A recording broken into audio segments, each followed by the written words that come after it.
So I'm here today with Kevin George. He's a former professional footballer turned psychologist and author.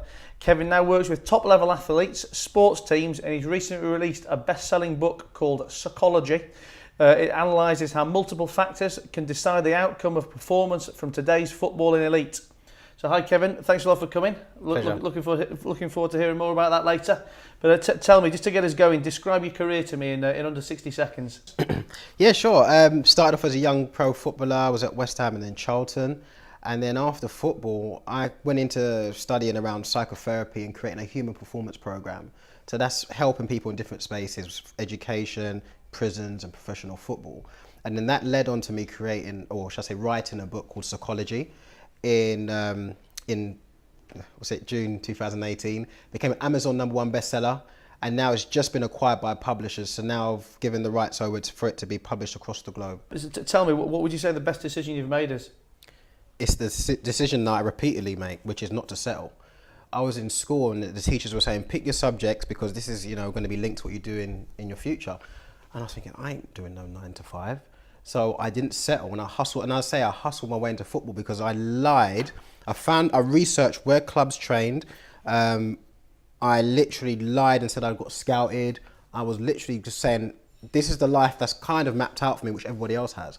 I'm not settling for that. Well, you lied to the football clubs? Yeah, so I said I got scouted and I didn't, and I made it happen. I got myself in. I hustled my way in and I worked hard to the level that before I was a professional player, I was fitter than the guys who were at professional teams. I mean, I was going to say, I assume that whilst you're faking it till you make it, in sports or soccer, you've still got to have that underlying ability and skill set. I mean, I think I'll probably struggle to rock up myself and tell them that I've recently been scouted, but yeah. I could have been body doubling for Ronaldo in my younger days too.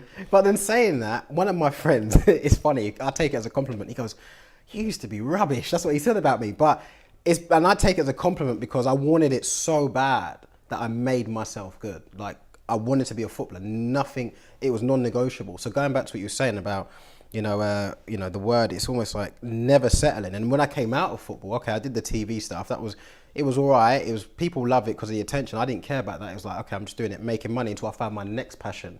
My next passion was doing behaviour therapy, setting up the company in schools, doing behaviour therapy. Again, not settling. I got 3 A to C's in school.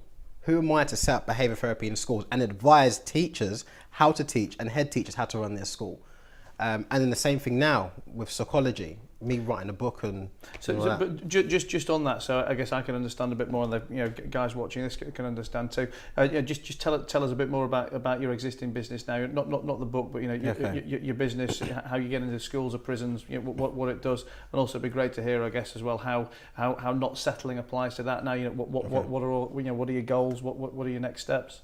Okay, well, before I even talk about the business, I found that for me to give everything and to give 100%, it has to be something I'm passionate about. So my work is human performance. I always find it strange that in school I failed. I saw that I failed, but actually school failed me. And I see the same patterns happening all the time. So I'm thinking, well, hold on a minute. This needs to change. So I do a lot of research around learning styles and motivation, tactics, and also behaviour in school, why kids are misbehaving. And also how teachers are failing. So I go in and I have strategies. In prisons, I look at it, because I grew up around a lot of guys who were selling drugs, got killed or killing people. I'm looking at what was behind that.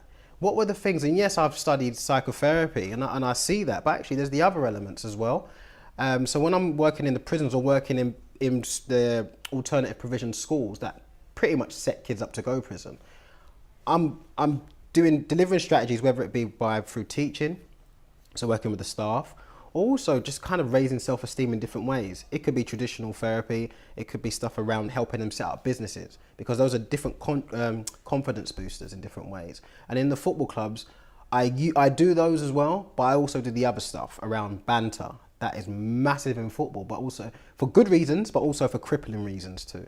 And I can go on, but it's all around the performance of people in different spaces. I'm supposed to be going to one of the biggest phone companies in the country, but I can't say yet, obviously. But choice of 3. But I'm supposed to be going there to do professional development, and they want me to do some programs around getting out of your comfort zone.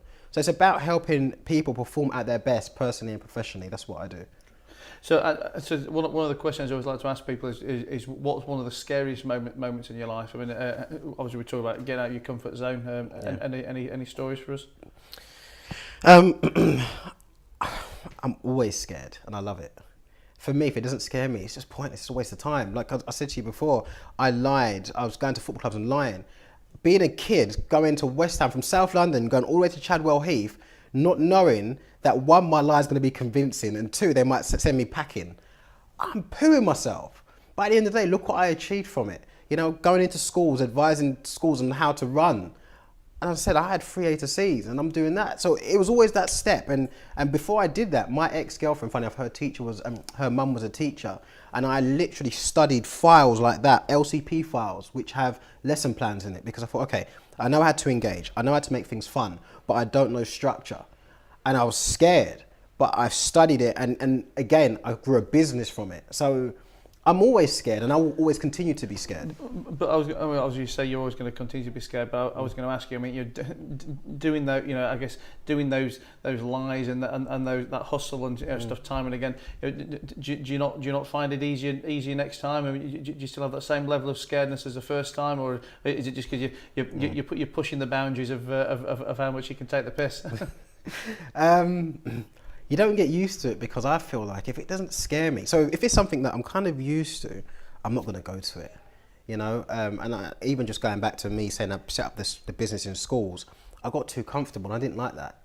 It didn't challenge me enough. So if I look at something new and I think, okay, yeah, you know, it scares me a bit, it's a bit challenging, I'm not going to do it because it's not going to motivate me. I need something big. And I think I've always had it, but one thing with professional football, what it does is it makes you an animal for competition. It makes you want to be a winner.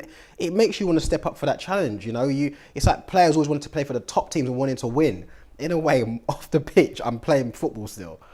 Well, tell me, in football, out of interest, how much do you what pushes you on more, and not you specifically, but you know, like footballers in general? Is it your personal career, you know, wanting to get to that next level, you know, that bigger paying contract in the next team, or how much as well does the kind of team, you know, kind of pressure or camaraderie come into it? That, you know, if you have a shit game, you know, you get in the change room and you get a beating from your pals, or.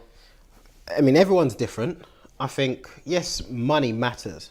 You know, and especially in England, for some reason, it's like we see it as a bad thing, but money's huge. But players just want to connect with the sport of football. It's like being in the playground again. And this is why sometimes you get players who play for clubs that may not be as ambitious as the ones that are interested in them.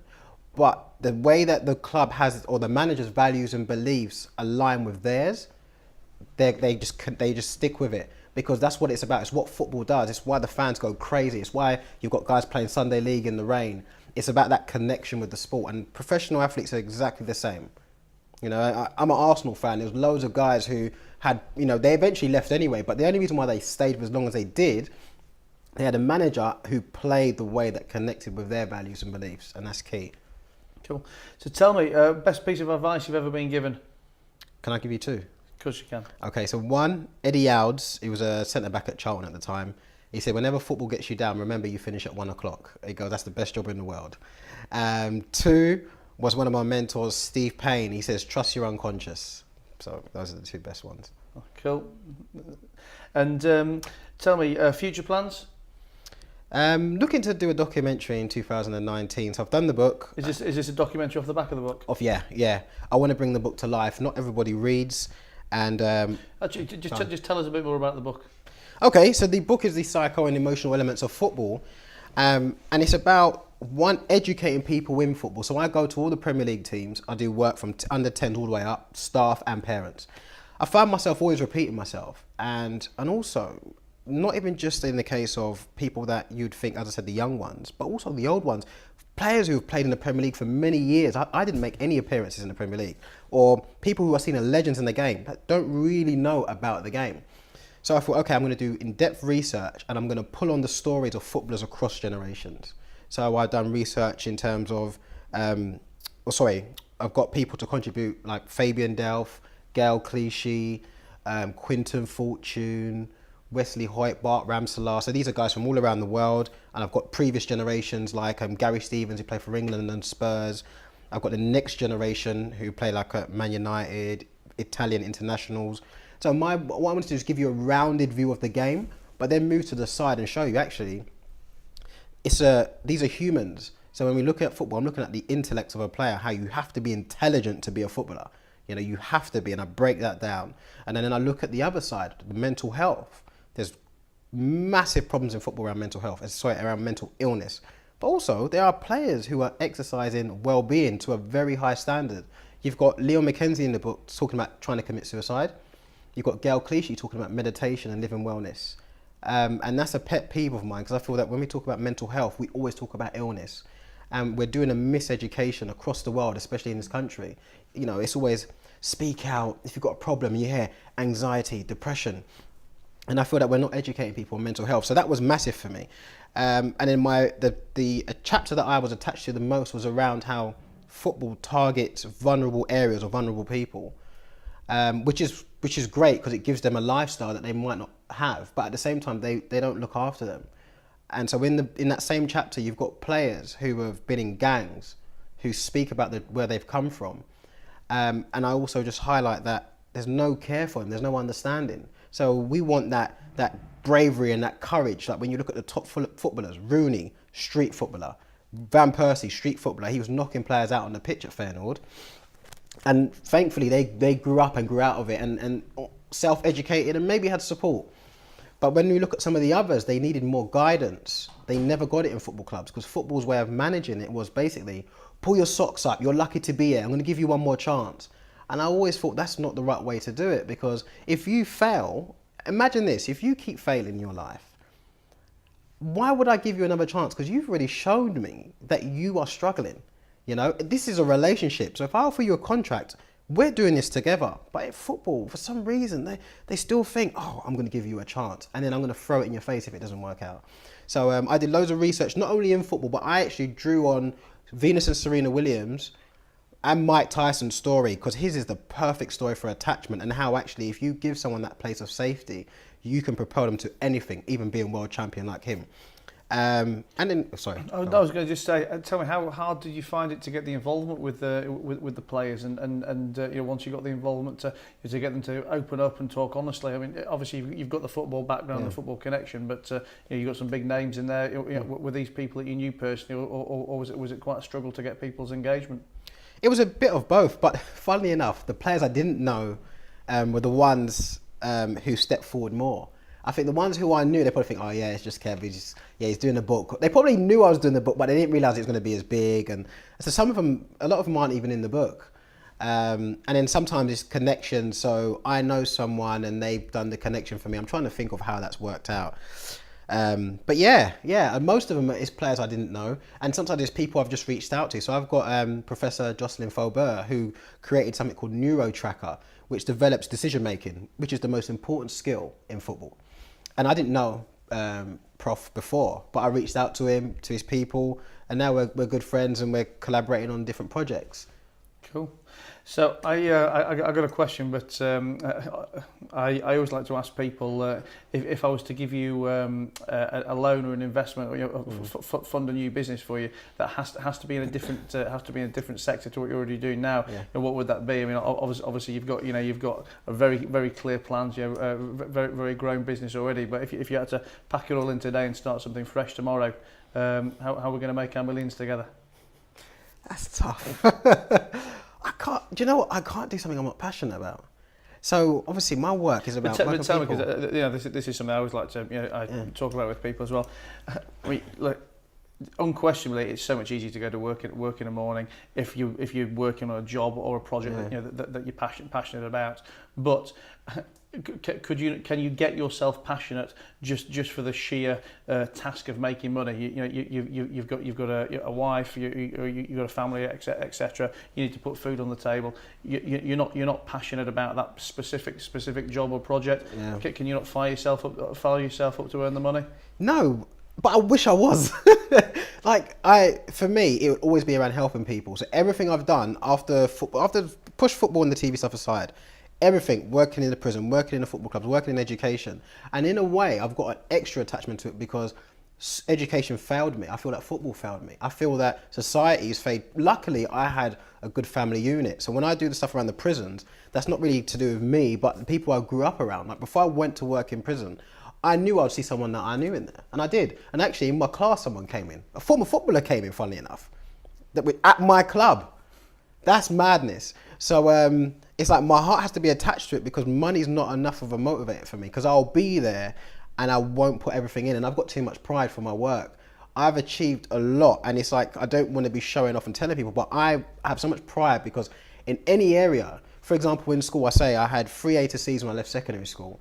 I did work in a school where I got outstanding by Ofsted. The school failed, the qualified teachers failed, I got outstanding. But that's because I'm willing to put the work in regardless. Before the inspection even happens, I'm always making sure I operate at a high level. But if I'm doing something my heart's not in, then I'm not going to really perform to my best, and then I've just got pride, I can't do it. But I wish I had a bit more of a balance and could be motivated more for money. But I still want more. I still want loads of money though.